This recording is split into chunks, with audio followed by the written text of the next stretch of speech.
right, Avis. On X this week, there has been some discussion about wives being the fantasy for their husbands. And I know you have some thoughts on this. We've talked about this in the past, actually. Maybe not in as great a details. We'll talk about it today, but we've definitely touched on it. Yeah. And I specifically thought maybe it would be a good idea to talk about, I think one of the challenges that couples run into is when a wife doesn't necessarily feel fantasy worthy. It's hard to be that fantasy, right? So if she doesn't see herself as something that's going to inspire fantasy in her husband, fantasy, part of it's behavior, let's just be honest, part of it's attractiveness and how you look and how you present yourself and those sorts of things, right? Yeah. So I thought, might be a good topic to chat through, because I know that you've talked about it in the past. Especially around childbirth, and there's just certain times of life, because when you're together long enough, as we've been, 30 plus years, there's just going to be times in life when you're not hitting it at 100%, right? For whatever reason. Something else is demanding. For medical reasons, for life circumstances, all those sorts of things. And so, there may be times you need to kind of work to get yourself back into kind of feeling that fantasy-worthy attitude, feel. I don't really know what you want to call it. But I wanted to ask you, if you're sitting down with a wife and you're talking to a wife who says, I want to be that fantasy for my husband, but I don't feel like I'm in a place to do that. I don't feel good about myself to be able to play that role. Yeah. What would you say to her? Gosh. It's kind of like,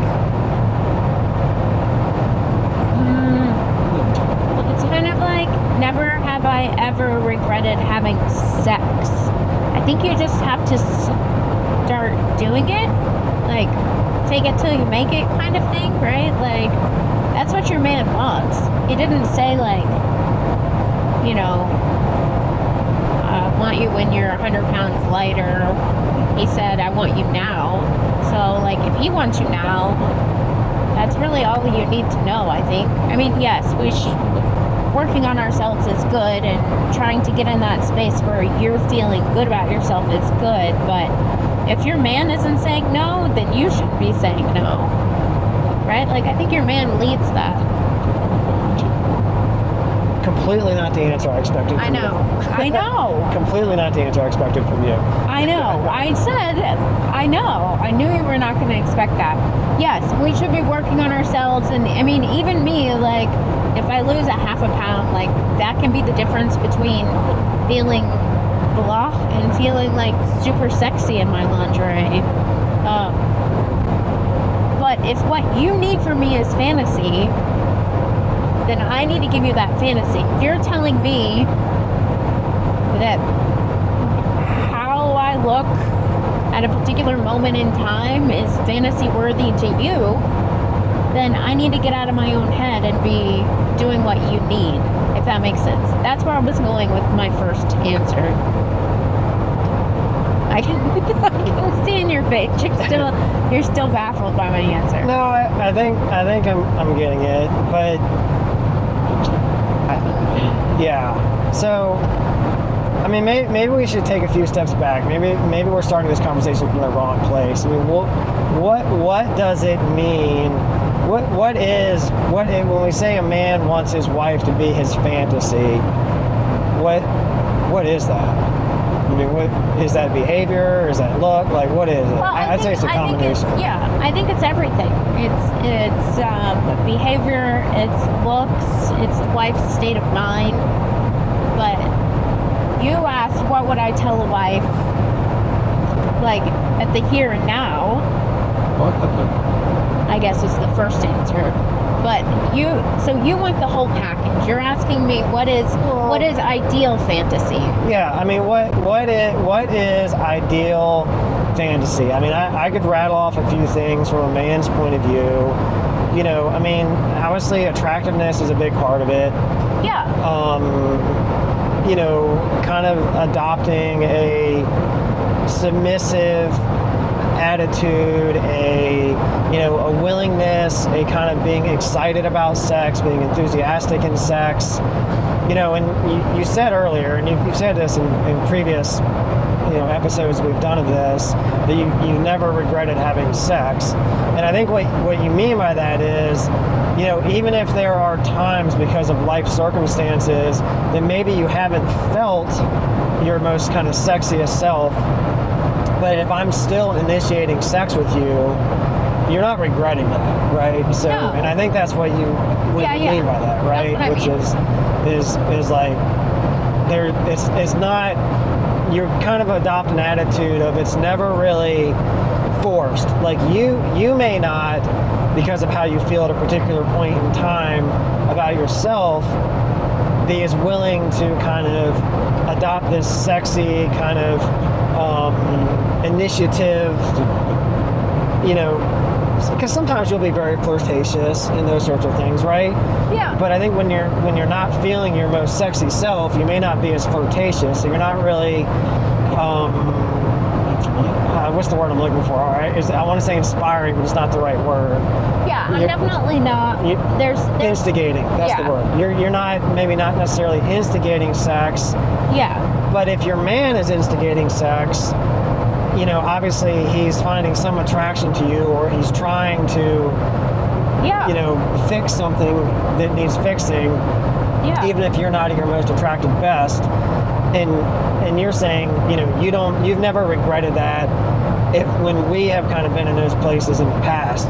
Yeah. And I think that's important for women to know is, what you're saying is, if your man's willing to have sex with you, just have sex, because you're it's not going to be a regretful experience.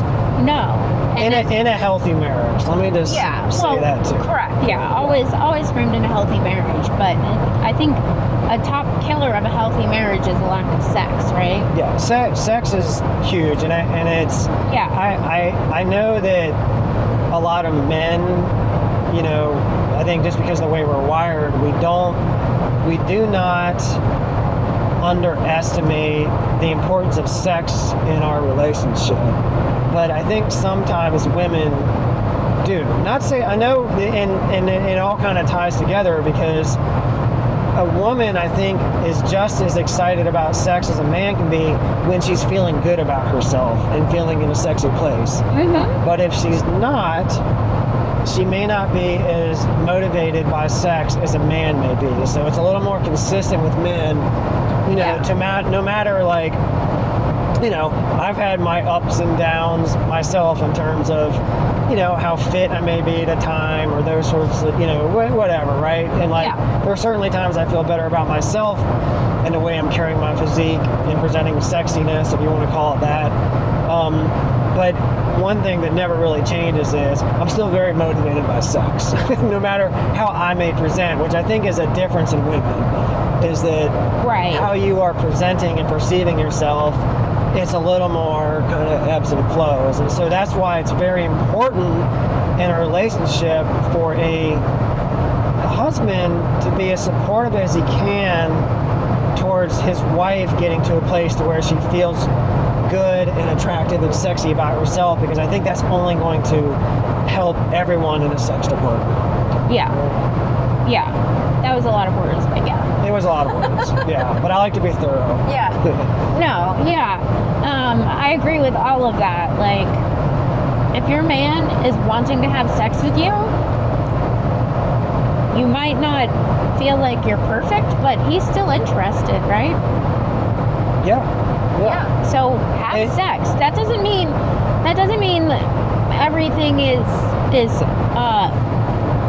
ideal fantasy world, but there's still something happening there, and you need to be nurturing that. And I think for me, like, having good sex also promotes me wanting to work on my body more.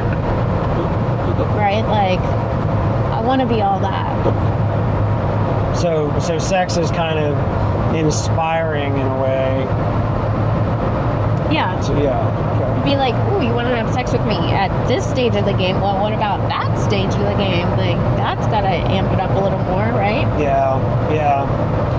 And I kind of, I understand what people mean when they're saying fantasy, but at the same time, I kind of want to balk at it just a little bit because I don't, it in a healthy marriage, like your sex life, like it's fantasy, it shouldn't be this like occasional, oh, like you're, you know, like this fantasy is this thing that you're not achieving.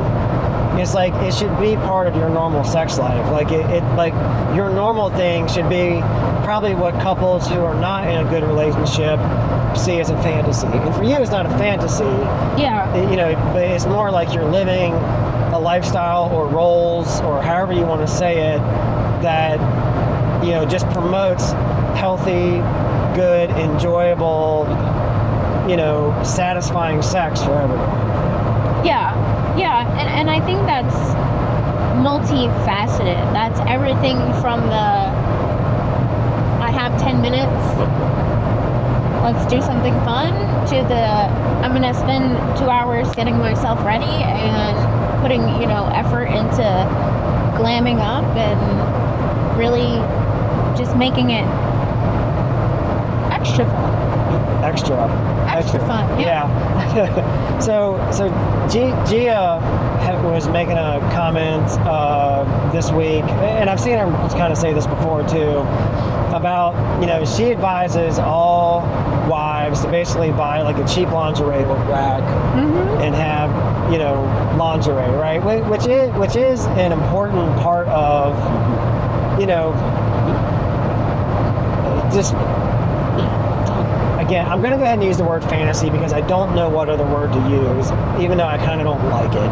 Yeah. But when you're talking about kind of like the best sex that you can imagine in your relationship, you know, your wife getting up and primping herself and putting makeup on and, you know, putting on lingerie and heels and kind of, you know, it just helps to build the intensity, right?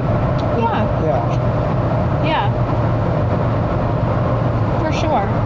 And I mean, I know Gia talks about lingerie specifically, but like, you can be flirtatious in like, it doesn't just have to be lingerie, you know, like just a skimpier outfit that you're just lounging around the house in, you know, show a little under boob, a little butt cheek hanging out. Yeah. That could be fun too.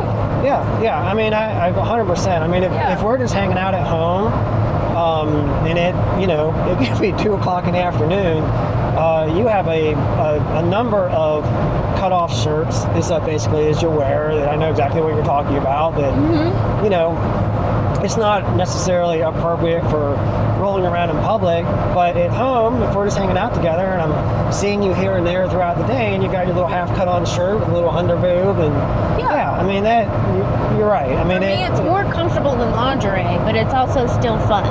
Yes, yeah, and and it's a good, you know, full-on lingerie.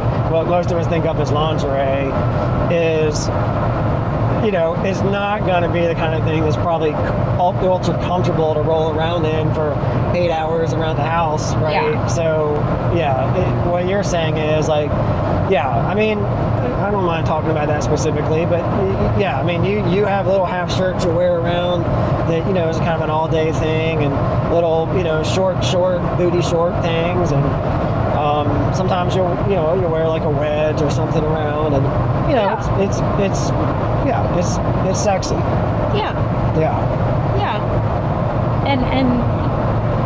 comfortable at the same time. Yeah, sexy and comfortable. Yeah. As long as it's not too cold. Right. That is a thing, just from a practical point of view sometimes, depending on the time of year and how warm or cold it is. Like, you know, you might be rolling around the house like that in the winter and, you know, you want to have the heat cranked up to 80. And I'm like, what the heck, dude? It is so hot in here.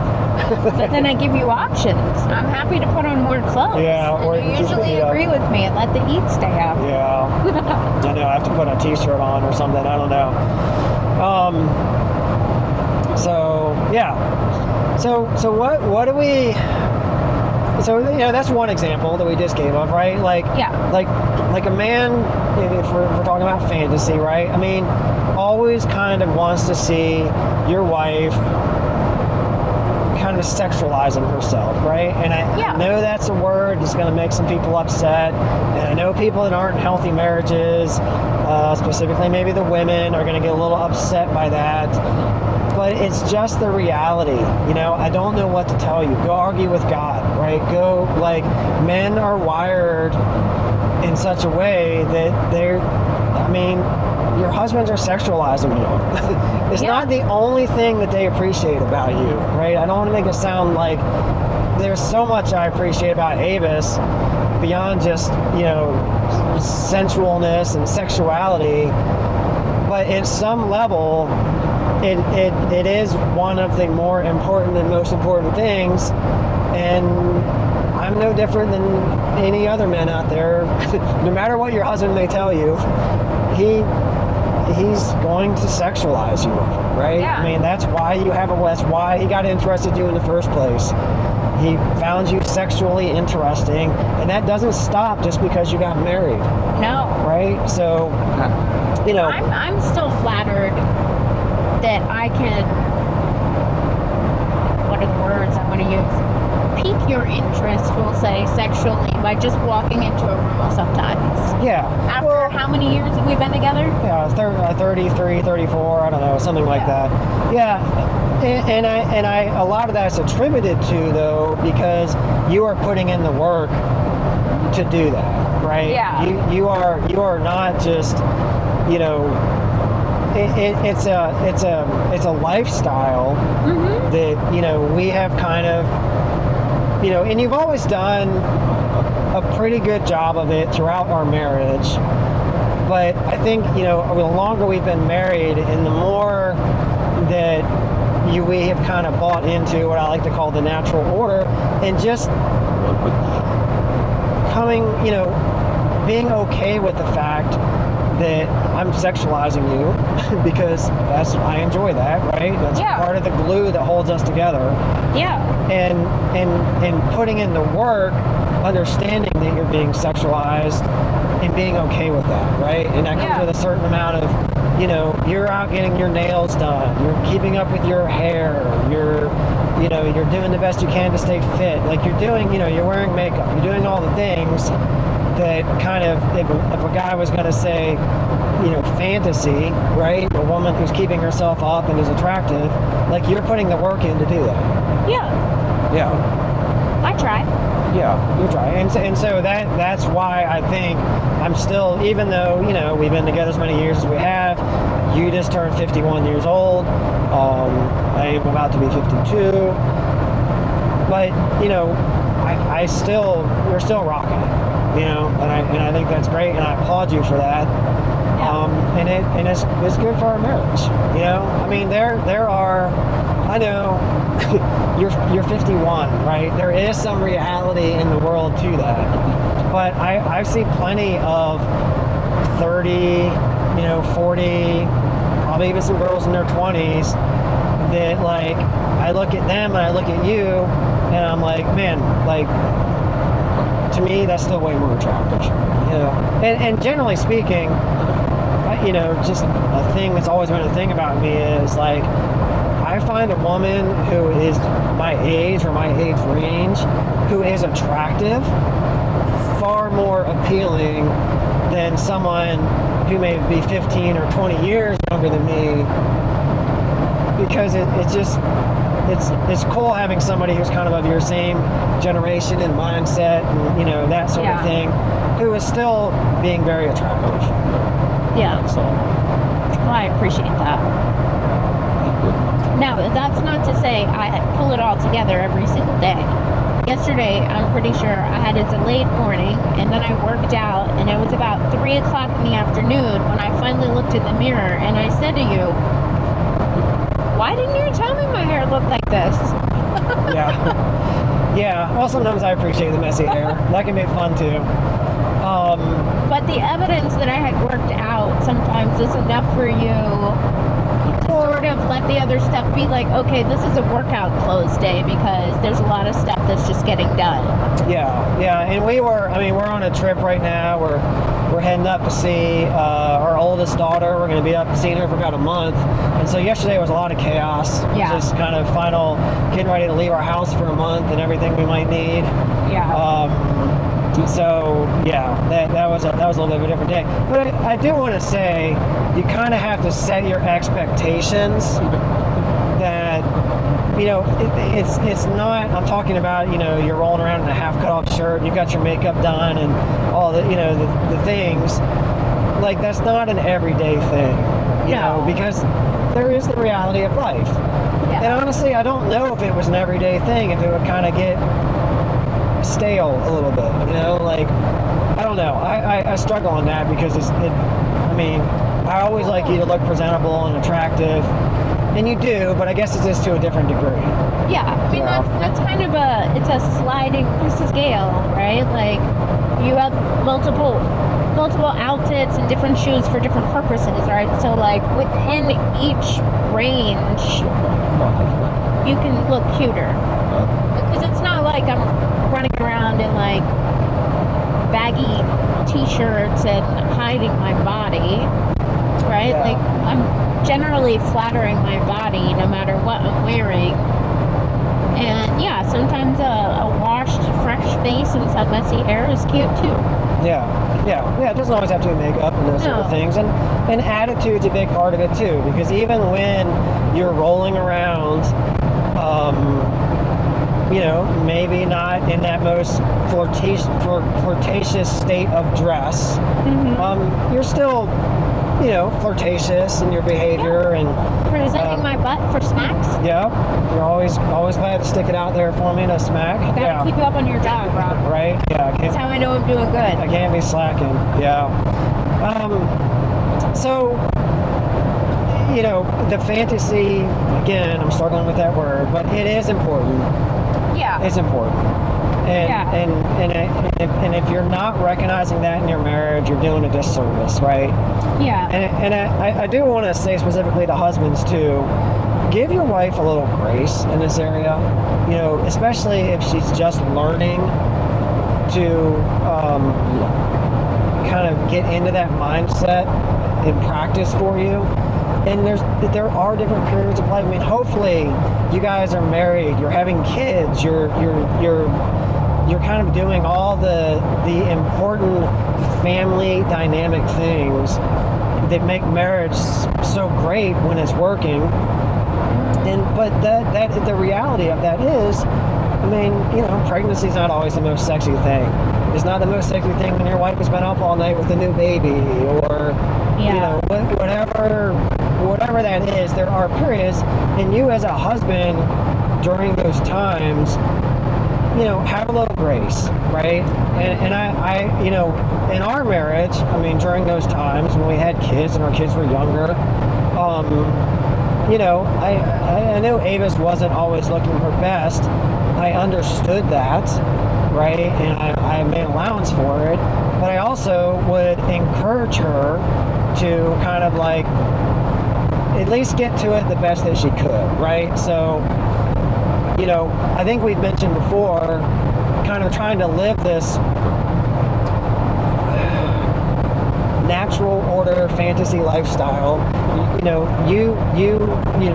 one of the things that I saw that was very important is I can't ask you to kind of do the fantasy thing, which a big part of that is staying fit and lean right? And keeping up with your hair and your nails, and keeping the house at a certain minimal state of cleanliness, and just the things that lend to good I really hate that word. I don't know what else I to don't say. think I've ever heard you use Yeah, I don't know what word to use here. But kind of just like a good state of gosh, I don't know what word to use here. Hopefully you guys know what I mean. Balance, something. Yeah. But I can't have kind of that 100% expectation for you or from you if I'm also expecting you to go work a 9-to-5 job. Yeah. Right? So, we made a decision pretty early on that you were not going to work. And we were going to kind of do the whole like trad thing, if that's what you want to call it. Yeah. But it wasn't. There's a few factors for it. I mean, one of the factors was we had kids. We didn't want the kids in daycare when they were younger, and those sorts of things, right? And that was part of it. Yeah. But part of it too was I had expectations of you, and I wanted it to be. It has to be reasonable in the execution of it, right? I cannot. You have to sleep. You need rest. And you're gonna look better if you have rest. Yeah. And if you're working a 9-to-5 job, that's just not going to be really a possible thing, right? No, so definitely gets much harder. Yeah. So that was one of the things that we made a commitment to make work, and we've pretty much been at that for the entire time we've had kids. I mean, our oldest kid is 24. So it's been about 24 years since you've been in the workforce in earnest. There's been little things you do here and there. Yeah. But it's gotten a little easier as the kids get out of the house, right? And it's a little more time in the day. Yeah.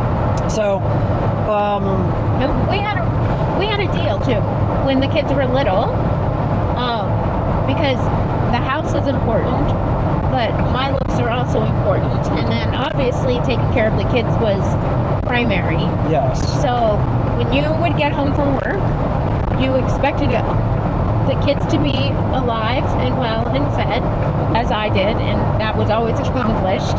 But then if I couldn't have the house in order and myself in order, I could pick one. I could focus my attentions on the house and let myself just kind of be a hot mess that day, or I could focus my attentions on fixing myself up, and maybe the house was a hot mess that day. So there was a little balancing grace there. Yeah. And through the week, I would not always pick myself or always pick the house, but if I needed, like if a day got crazy and I only had enough time for one or the other, you were very understanding in that way. Now, our house was never a disaster, but... Yeah. Oh, yeah. You always have kept the house at a pretty good state of cleanliness, but, the reality is you've got kids, you've got, whatever. Like, there's just going to be times it's not going to be as pulled together as ideal. Yeah. But, I know those days you're talking about. I mean, there would be times that I would come home and you would even say, like, hey, it's been a day. Yeah. I know the house is not pulled together as much as maybe you would like it to be, but I look okay, right? Yeah. Well, because in reality, we both wanted the house to look great, but in life gets in the way, and you just the kids are more important than a sparkling clean house, right? Yes. So and we had that understanding. Yeah. And even now, today, with the kids out of the house, I remember just a couple weeks ago, we did something, and I did a lot of cooking, and there were dishes piled in the sink, and I said to you, I'm exhausted and I'm done. I'm leaving those dishes until the morning. And you said, great, let's go to bed. Yeah. Right? So, it is that grace, knowing that, but that I prioritize it, and it's important to me as well. And right. Just that doesn't mean that every day. Well, and it's this is one of the struggles in a new marriage, is that you don't have the history together to kind of when I know that Avis says something like that to me, I know that she is ultimately prioritizing the things that are important, even if she has an off day. versus early on in your marriage, like you haven't had the history together, you haven't had the decades together to know that, you know, ultimately you're going to be consistent. Yeah. Right. So if you have an off day here and there, and that's one of the important things about like working through the problems in your marriage and making it for the long term, because these little things that you have early on in your marriage, and early on can mean the first 10 years. Yeah. Right. And like working through that and getting to a place to know that when you're 20, 30 years in, man, it's on autopilot and it's a lot easier. Right. Yeah. So yeah, I mean, is it your fantasy to have dishes in the sink overnight? No. No. But,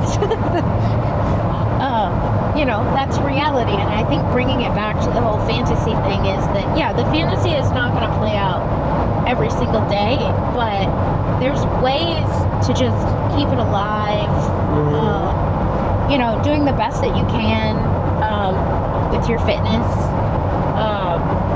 And then just having those little bits of like flirty moments. Like I am not the most flirtatious girl on the planet, and I struggle with overt sexuality, whereas I have friends that just seemingly drip it, right? And so like for me, yeah, it's a struggle, and if you chuckle at me at the wrong moment in time, like that's it. I could be done with that. We're back to just serious Avis, but yeah. But we still are. I'm still trying, and I know that it's me. It's not you. Like, it's me and my inhibitions of like, oh, I'm not sexy enough for a lap dance, or whatever on certain days. And other days, I'm like, okay, maybe I can do that today. Yeah, well, and I think that all kind of rolls back to where we started this conversation, is that a wife has to have a certain amount of confidence in herself to play that fantasy role, right? Yeah. So, like, if you're a husband and you're like, hey, I want the strip club experience at home, and I want the lap dance and the sexy dancing and all that stuff, like, well, if you need to feel in that headspace, right? And how the husband reacts to that too. I mean, you made a good point, because there have been times in the past, right, where it's like something you've done that, while I found it cute, sexy, whatever, like it still made me snicker a little bit. Yeah. And kind of doing that out loud,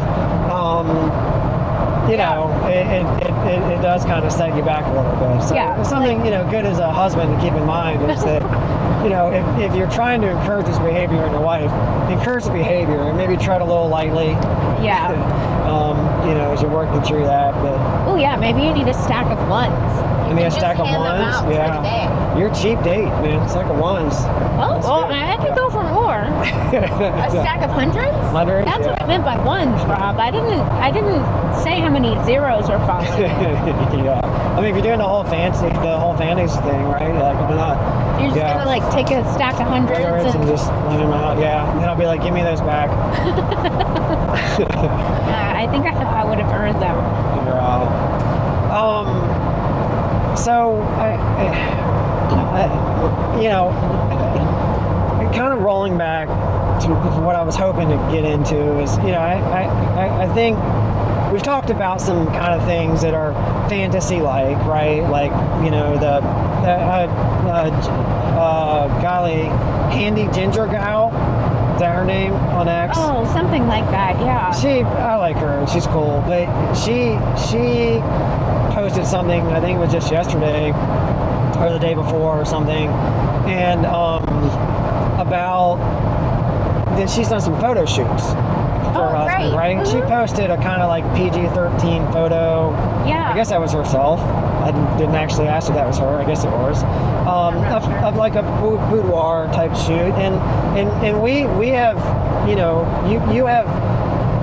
I don't know if you've ever done a boudoir shoot specifically, but you've done some photo shoots. Professionally. Yeah, but you've done some professional photo shoots for various reasons. And I've ended up with some kind of like sexy, kind of PG-13-ish, type photos. And I have a couple of them hanging on my wall in my office, which is also nice, right? And Ginger Gal, Handy Gal, she was talking about she's given her husband a book, which is something you also have done. Yeah. But that was not professional. Those were kind of photos you took. Yeah. But it is nice, and it's kind of like, you know, part of that fantasy, right? It's like it's like, you know, guys when they're younger, whatever. I mean, not even when they're younger. I mean, I roll around different environments, and you know, you might go into like a mechanic shop or something, right? And you go back into the mechanics bay, and there's photos of hot chicks, calendars. Oh yeah. You know, there's that stuff is back there, right? I mean, it's just like a thing men will do. It's kind of cool, you know, like having the girl in the picture who's also the girl that you're having sex with and is your wife, right? And so that's kind of, I think, part of that like fantasy thing is like you know, there's the awesome sexy girl in the picture. Oh, by the way, she's the same one who's sitting next to me, right? Yeah. So I do think that's kind of a fun way to kind of do the fantasy thing, right? Apart from some of the other things we've talked about. Yeah. That was a nice sparking idea. I think I'll have to plan one out for August. Plan another photo shoot. Yeah, it's been a couple years. Yeah. Yeah, and I think other ways, you know, that if you're, you know, everyone has probably heard of the girlfriend experience, right? Where there's like basically where like you've like, my understanding of the girlfriend experience, maybe I've got this wrong a little bit, but it's basically like you're hiring a prostitute, but it's not just like you're hiring a companion, right? And she's like glammed up, and maybe you're taking her out to dinner, and you know, you're kind of doing the whole building the tension thing, but you've hired someone to do it, right? Yeah. And I kind of like, we've jokingly in the past, you know, it's one of the things that we'll do is kind of like the girlfriend experience, right? Like we may, you know, go to Vegas or, you know, somewhere like Vegas used to be a lot more glam than it is now. It's not nearly as glam as it used to be, but you can still go there and do it. But like, go there and you get glammed up, and we go out to the nice dinners, and we like, you know, have fun and go, you know, go to the shows, and it's like, you know, basically it's like you're rolling around, you got this hot chick on your arm, who in this case happens to be your wife, but it's sort of that whole like girlfriend experience, you know, mindset, right? Yeah. And I think, and again, that's part of that fantasy. Men pay for that kind of stuff because it's like a fantasy thing, right? And if you can actually have that in your relationship, in your marriage, man, it's like this is nothing but good out of that. Yeah. And I find it totally sexy when you're like, hey, I booked us a hotel, put some nice stuff in a suitcase, and I'm gonna take you out. Yeah. Right? Like, I don't have to think about it. You tell me basically, you give me a framework of what I need to wear, and you plan the evening, and yeah, I mean, when you say those words, I planned us a date, and we're going to Vegas, you know you're gonna get sex, because, like, that's kind of one of the things that I super enjoy. I find that very sexy. You're like, hey, I want to take you out. Right, and you're never you're never going to deny me sex regardless, right? No. So I just want to be clear that like this is not pay for play. No. I don't think marriage should get into that, right? This is not like, oh, you're taking me on a date, I'll give you sex. That's not at all what you mean, and I just don't want people to be confused by that, because that is a thing that some relationships fall into, a trap. Yes. What I think you're getting at there is it kind of like amps up the excitement that you have about sex, right? Because it's you know, like that statement is huge foreplay for me. A huge foreplay, right? Maybe that's a good way to say it. It's like that is a good, you know, foreplay trigger in your mind, right? Because then it's not like, you know, and we've talked about this before, there is a difference between, you know, I mean, I don't care how good your relationship is, there are going to be times that you're just going to kind of have it's sex, right? Yeah. And it's sex, and it's still pretty good. But then there's other times where you're going to have like enthusiastic, like mind-blowing sex, right? Yeah. And these are the sorts of things that kind of cultivate that, right?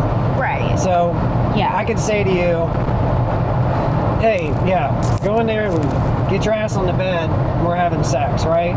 And maybe that is also kind of like stimulating, but it's, to me, that's kind of just be like, hey, this is like maintenance sex, right? I need sex. I don't have time for, Yeah.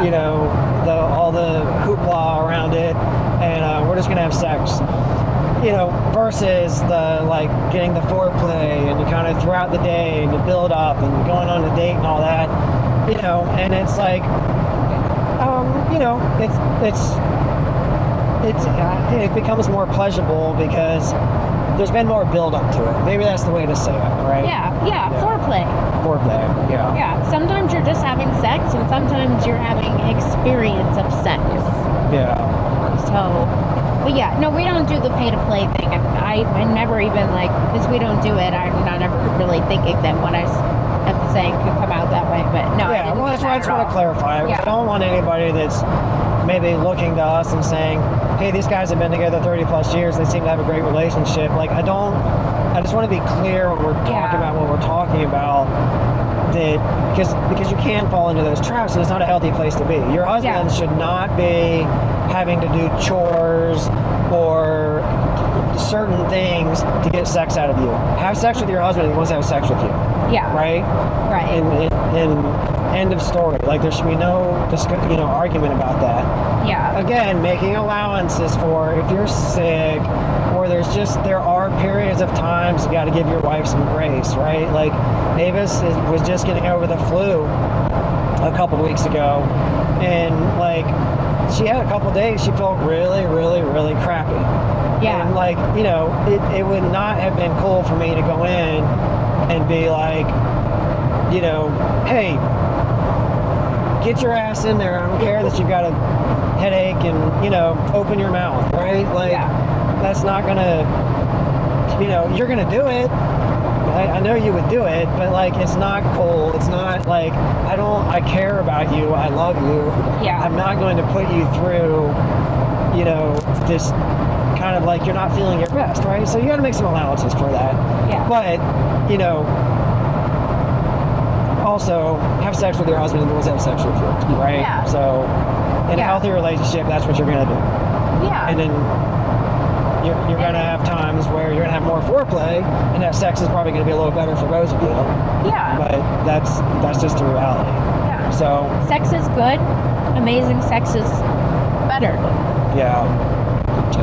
Well, I don't want to go on too much longer here, but I did just want to ask you, so if the wife is out there, and we've discussed a few things, find some flirty outfits.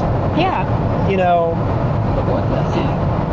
Buy some high heels, there are little things you can do, right? Get some lingerie, do those sorts of things, have your makeup done, maybe have this discussion with your husband about asking him to help you prioritize, hey, if I have to make a choice between cleaning the house today and glamming it up a little bit, what would you prefer me to do, right? Have those discussions. And sometimes there can be difficult discussions, but have them. Yeah. But specifically, if you've got a wife who maybe that's not her struggle. Maybe her struggle is she just doesn't feel good about her body composition. And no matter how much her man may be praising her and encouraging her, she doesn't know what to do to fix that. Yeah. And you've had a history and some personal training, and you're a resource. And I don't want to. I just want to say, for legal reasons, this is not fitness advice. Please consult your doctor, right? Yeah. And there are other voices out there that have way more experience even than you have, and probably have a lot of great advice. There's a lot of places you can turn. Yes. But I would just like to ask you, in your experience, and how you are doing such a good job of keeping yourself up in a certain level of leanness and keeping a very attractive body composition.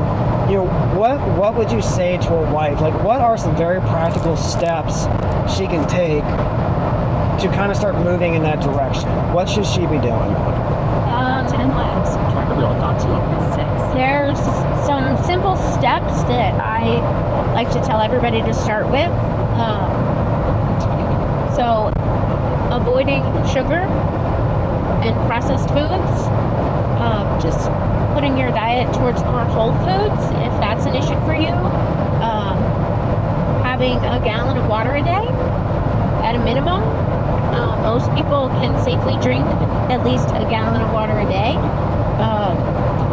And then sleep. Sleep is very important, and the sleep that you get before midnight is the most important sleep. Implementing those things is a great place to start. And then movement. And that can be as simple as just starting with walking. So those things cost nothing. And actually, if you're eliminating sugar and processed food or sugary drinks, it will actually save you money. So I think as a basic framework, that's where everybody should start. And once you master that, then you can work on like getting into the gym and getting into the next phases of really putting more into it and pulling it all together.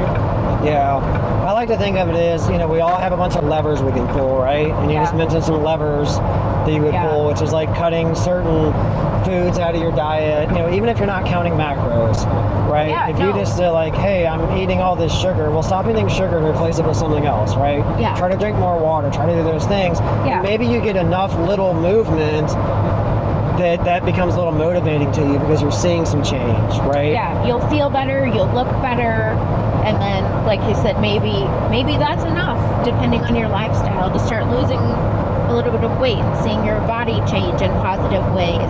Right, and really finding motivation for yourself to, hey, I am actually making change, which then becomes more motivating to try to make more change. Yeah. Right? Yeah. And my biggest advice to people that are just starting out especially is don't make too many changes at once, because that's just going to be overwhelming. So like you said with the lever thing, you want to pull levers slowly, because once you pull a lever, it only works for a certain amount of time, and then you kind of need to up your game to the next lever, if you will. Yeah. So what is that if someone's kind of doing those steps and they're kind of doing baby steps 1, right? And now they kind of want to progress a little bit. It's like doing what? Maybe like getting a little specific about the type of movement you're doing. Like I love a nice ass, for example, right? And you can there's certain things you can do to build a nice booty and those sorts of things. Mm-hmm. And starting to monitor your macros and eating. Like, what are some basic guidelines for macros that women should follow? That's kind of getting into the weeds of generalization, but mostly getting enough protein, and I'm not going to give any specific numbers because it really can be dependent, but generally speaking, getting enough protein, and then finding what your body likes to use for energy, whether that's fat or carbs, and then just hitting a nice balance with that. There's professionals out there that use the guidelines of your body weight kind of times 12 is a good middle mark if you're trying to is that maintenance calories or is that deficit calories? That's kind of right on the edge, and then from there you need to sort of watch your body and reduce based on that number, probably. Yeah. But if you're talking about, that's why I'm saying it's getting into the weeds a little bit, because if you're heavy and you cut too much, that can be a problem. So that kind of 12 times is a good safe zone. A baseline to start from. Yeah. And then kind of monitoring if your weight's going up or down. But and I think it's also important is not just weight. Like, again, if you're going to kind of progress, you should probably start taking measurements, right? Measuring your waist and your thighs and your because weight is just a tool. Yeah, you could actually not be losing weight, but you're getting leaner, and you'll see that because your measurements will go down. Yeah, muscle weighs more than fat, and especially if you've never embarked on a weightlifting journey before and you start lifting weights and converting fat into muscle from body composition change, like your weight might not change, but if you're taking pictures of yourself front, side, and back, and then taking your measurements, just some basics like for women, a waist measurement, a booty measurement, and a thigh measurement. Those are where we tend to hold most of our fats. So measuring those particular places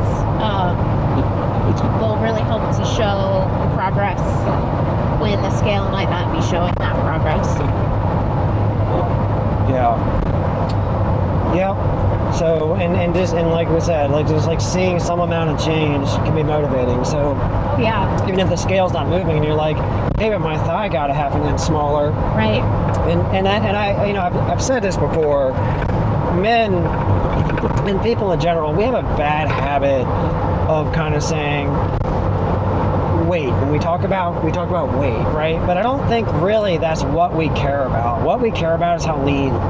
Right? And that's true for men or women, but when men are talking about women, they're really talking about how lean they are, right? And there will be some preferences about how much muscle mass they do or don't have, those sorts of things. But again, you can't really equate weight to that. It's because it won't necessarily always, someone, let's just say you throw a number out there, well, that person at that number may actually look worse than if they were at a higher number but leaner. Right? So I think it's just something you kind of got to be realistic with. And as open as we are and communicative, I don't ever tell you how much I want. No, you don't. It's not, it doesn't improve our relationship in any way. Right. And I just kind of judge them like how lean you look, right? Right. And that's if I'm not happy, I tell you. And that's that's okay, right? There's sometimes the hard conversations we got to have. Right. So that's something that we've agreed upon. All right. Well, good discussion. I have no idea how the audio in this is going to turn out, so I apologize if the audio is not the best. We're multitasking, right? we're taking a drive. I'm in one of our Jeeps, which is this one in particular is one of our louder vehicles. So I'm sure there's a lot of road noise and other stuff. So, but hopefully you can hear us clear enough. I don't know. We'll see. Maybe this whole thing will be trash, but I hope not, because I feel like it was a good discussion. But this all started because we were having these discussions anyway. So so why not just share them with chaos. You? Right. All right. Well, good stuff. Hope you guys enjoyed it, and we'll see you on the next one. Bye.